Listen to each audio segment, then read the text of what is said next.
What's up, everybody? This is Full Draw Friday, episode number 7. Apologize for not getting one out last week, and then for this one being late as well. Last week was pretty crazy. If you guys listened to the regular episode number 55, you heard all about that. And then with yesterday being Thanksgiving, I didn't get in here and get this recorded last night. So hope everybody did have a good Thanksgiving. But tonight, getting in here and getting this Full Draw Friday number 7 done. So let's get into some last phase of the rut talk.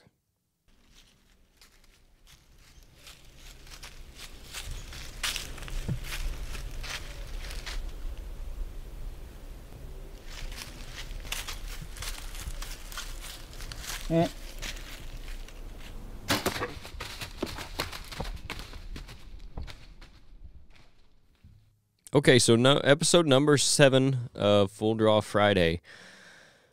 Like I said in the intro, I'm going to talk about this will probably be a pretty quick one, even quicker than normal. Just going to hit on some strategies for the last phase of the rut, which is what we're going into now.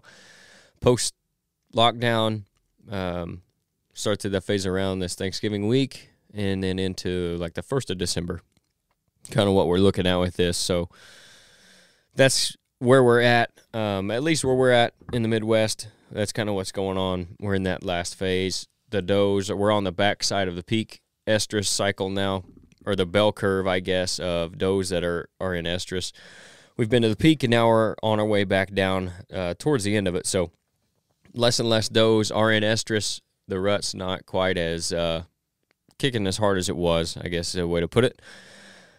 But there are still some does that are going to be in, and that's one of the strategies we'll talk about. But first, the first thing I wanted to hit on is food. Whereas during the heat of the rut and that seeking phase, and then even during the lockdown phase, the food wasn't as important as it is at other times of year, including this one.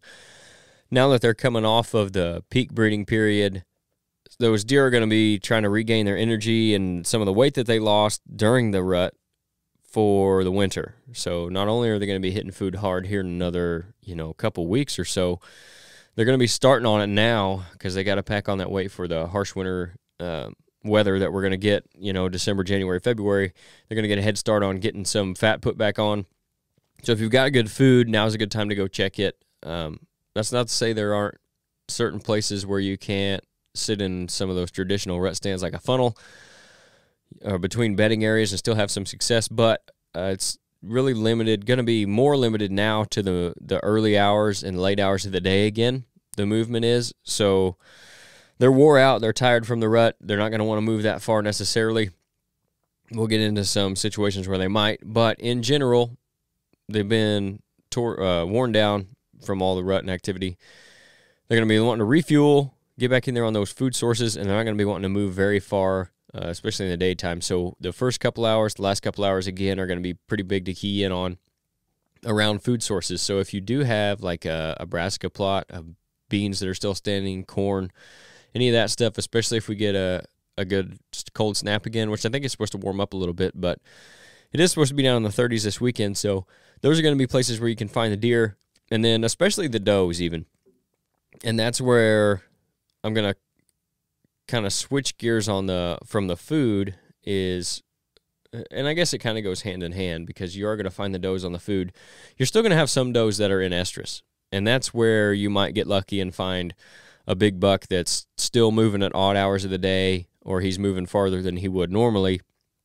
If he's found that one of those last few hot does, he might be following her, and you might find her on that food source. Another way to find her is going to be keeping an eye on your cameras. That's a big thing for me this time of year, is letting your cameras do a lot of the work so you don't have to put in as many hours in the stand as you would have over the last couple weeks.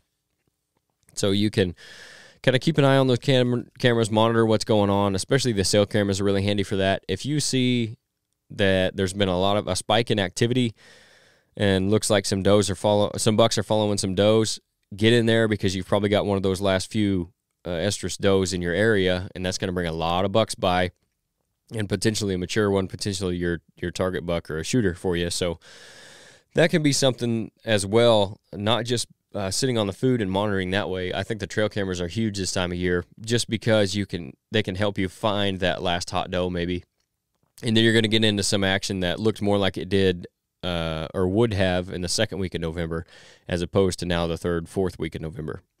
That's still a possibility for sure. Not that it's going on as much now. Like I said, they're getting pretty worn down at this point, and your buck to doe ratio is going to have a lot to do with that. So if you have way more does than you do bucks, you're going to see more of a prolonged rut because there are just more does that are in and haven't been bred yet. So those bucks are going to run around, and it's going to wear them out even more. But you're going to see a prolonged rutting activity, which is not necessarily a good thing. Those bucks are going to be pretty deprived nutritionally. Their antler growth isn't going to peak where it would if they weren't wearing themselves out so much.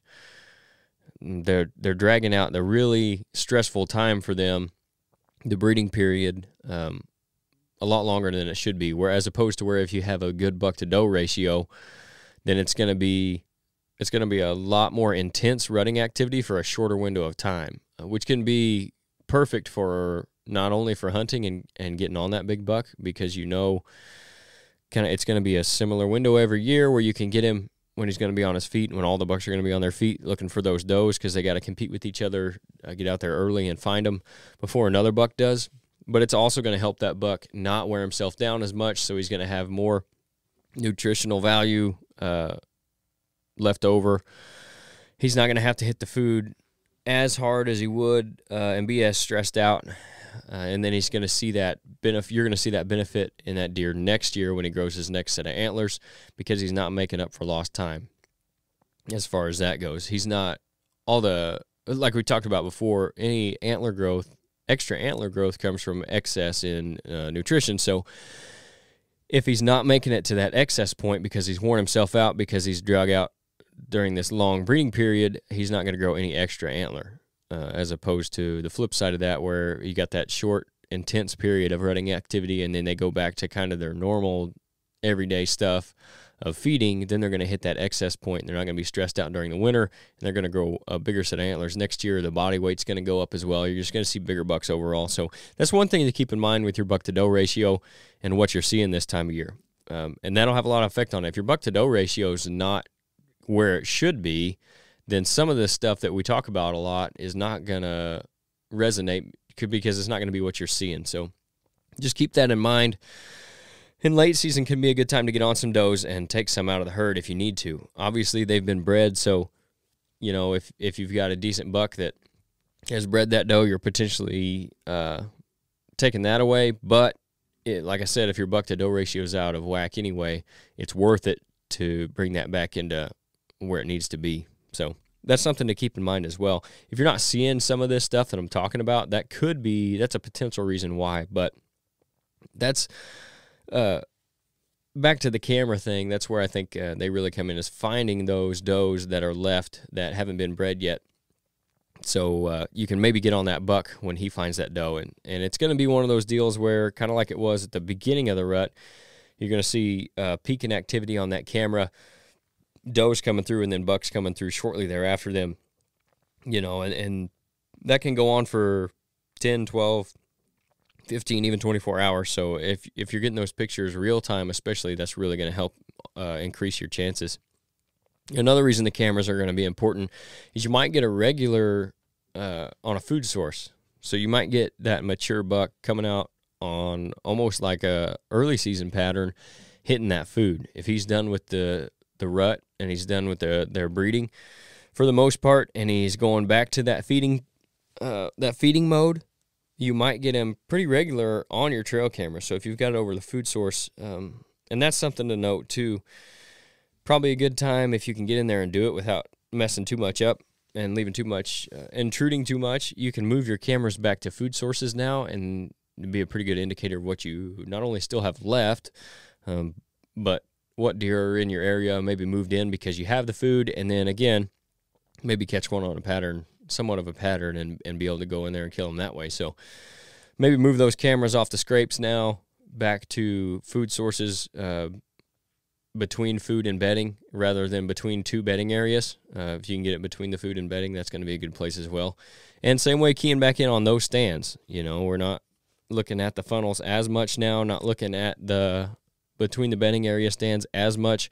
Going back to your food plots, if there's any winter wheat fields that they're hitting pretty hard, getting in between those and a bedding area, between that destination food source and their bedding area, that's going to be where you're going to find them most likely during the day, because they're just not going to be moving as far and they're not going to be cruising as much. You might catch one cruising this time of year still. It does happen, but your more likely chance is going to be back to kind of focusing more on the food stuff and watching those cameras. So those are some things that I'm going to be doing here coming up. Some of my stands set up well for both phases, really all three phases of the rut, which is good too. So if you have a stand like that just tends to be good all year, no matter what phase you're in, then absolutely still go in on those things. We're not getting to desperation time yet. We still got a lot of season, a month and a half, and especially if you do have the food, late season can be really good as well, because this is what I'm talking about right now is just going to be amplified. You're going to pull a lot of extra deer in. Dusty talked about on the episode that he was on of the podcast, I believe it was episode 53, where they'll pull in 40, 50 new deer just because they have the food in the late season. So again, it's not time to get desperate and mess everything up. If you still have if your shooter's still around, he didn't get shot, like if you're in Illinois or Missouri, didn't get shot during the gun season, or I guess Kentucky, I'm not sure when their gun season falls, but if your state's already had the firearm season and your buck made it through, no reason to push him off now. He obviously is feeling comfortable around in there. Maybe you got new deer pushed onto you from the firearm season, or maybe, again, you just pulled them in because you have the food. That's going to be a benefit to have that into the late season if you just can't get on him right now. So no reason to go in there and push him away. But if you do have him on, like I said, a pretty good daylight pattern as far as when he's coming to feed, or if you get that hot doe in there, that can be a time to go in after him. A really good time to kill a buck this time of year. And again, not to say you won't see any cruising activity, because sometimes you do. Jeff talks a lot about a buck he killed on Thanksgiving at 1:30, and that's exactly what he was doing. He was cruising looking for a doe, looking for some of those last does. So it's not that the rut's completely over and your chances are gone. The best days are definitely behind us, and it's winding down. There is still some hope, though, and especially, again, in that late season. This is going to be a period where it's going to be tough to stay off of them, I think, because we did just see all the rutting activity, and you saw everything that was going on. So when you stop seeing it, it's hard to kind of cope with that, I guess, and you want to do too much. Don't do that. You can also use this time to kind of recharge your batteries as well, and again, focus on the early hours and late hours, and don't worry about sitting all day or in the middle of the day necessarily, unless something's telling you otherwise, a camera, or you've actually seen a deer moving during the midday from stand or something. Take a little rest, hunt. The evenings are going to start to be increasingly better and better again as the season goes on. So, you know, the mornings are going to become less important again as the rut fades even farther. So, be a good time to recharge your batteries too. And while there's still a good potential for killing a mature buck all the way up into, you know, the end of this month and the first couple weeks of next month, without having to do it in the bitter cold over a bean field or a brassica plot or a cornfield, you know, there's still going to be that opportunity too. So you don't want to mess that up or wear yourself out now before you get to that point. So keep all that in mind. Hopefully some of that will help you guys during this last phase of the rut. It can be a tough one. It's not as tough, in my opinion, as the lockdown. I think that's the hardest because you just come off of seeing so many deer moving and bucks on their feet, and then it's just like a light switch flips and there's nothing. And then kind of like that switch flips back the other way and you start seeing them again, and now it's going to be dwindling a little more. You're still going to be seeing more than you would during the lockdown, and you might get lucky and have one come cruising by. You just got to be in the right place at the right time and still playing everything smart and being a smart deer hunter. Entry and exit strategies, playing your wind, everything like that still goes into it all year long, especially this time of year. Don't mess anything up for the late season, which can be, really, in my opinion, it's an underrated time of year. So, but we'll talk more about that as we get closer to it and as we get into December. So that's really all I'm going to hit on this week. Like I said, it's going to be a little bit of a shorter episode. If you guys are enjoying these, if you enjoy the regular podcast, we'd sure appreciate your guys' support, and a couple ways you can do that. And one way you can help yourself out even, and it doesn't cost a dime. Just go to Apple Podcasts and search the Ridge Hunter Outdoors podcast. Leave us a review on there, and when we hit 25 reviews, we're going to give away a Wildgame Innovations Spark 2.0 trail camera package. It's got the batteries, it's got the SD card. Just take it out of the package, put everything in it, and you're ready to go. We're going to give that away to someone who leaves us a review. So you don't have to spend anything more than 2 minutes, and you don't even have to write a review. Just leave us 1 star, 5 stars, whatever it is. When we hit 25, we'll draw a name out of there.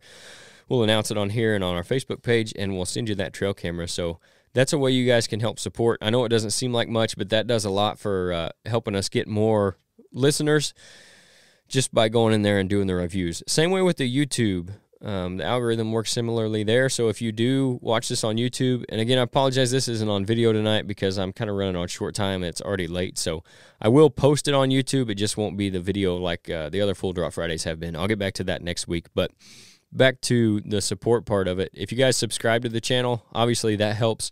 If you like and comment on our videos, that helps put them up higher in the algorithm too, so more people are going to see them. So that helps us out a bunch as well and doesn't cost you anything.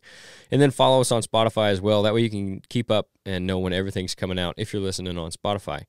Another way you guys can support is to go to ridgehunteroutdoors.com, and anything we've got on the website, if you purchase that and use discount code FULLDRAW, that's all capitals, no space, you'll get 10% off everything in your order. So you can get yourself some good scents that are going to work the rest of the season. They work all season long, 100% natural, no preservatives, no additives, whitetail deer scents that we make ourselves. And you can get those for 10% off and support the podcast at the same time. You can get you some food plot seed to get ready for next spring. You can get some pretty sweet hats or shirts, hoodies, accessories, stuff like that. We got some koozies on there. So any of that stuff, you can use that discount code FULLDRAW, all caps, no spaces, and you'll get 10% off any of that stuff. So those are all ways you guys can support this podcast. Obviously, we have partners on the regular podcast, too, that you can go check out. Listen to that for more information on it. But really looking forward to giving that trail camera package away. So make sure if you have an Apple account, even if you don't listen to this regularly on Apple, just go over there and click a star. It doesn't matter if it's 1 or 5, you're still going to be entered. So that'll really help us out, and it'll give yourself a pretty good chance of winning. It'll be 1 in 25 chance of winning that trail camera. I think it's valued at right around 80, 90, 100 bucks, somewhere in there. I'd have to look it up exactly, but pretty sweet deal. So go do that. Thanks for listening, guys. We'll get another one out next Friday. Like I said, it'll be video, and we'll catch you then.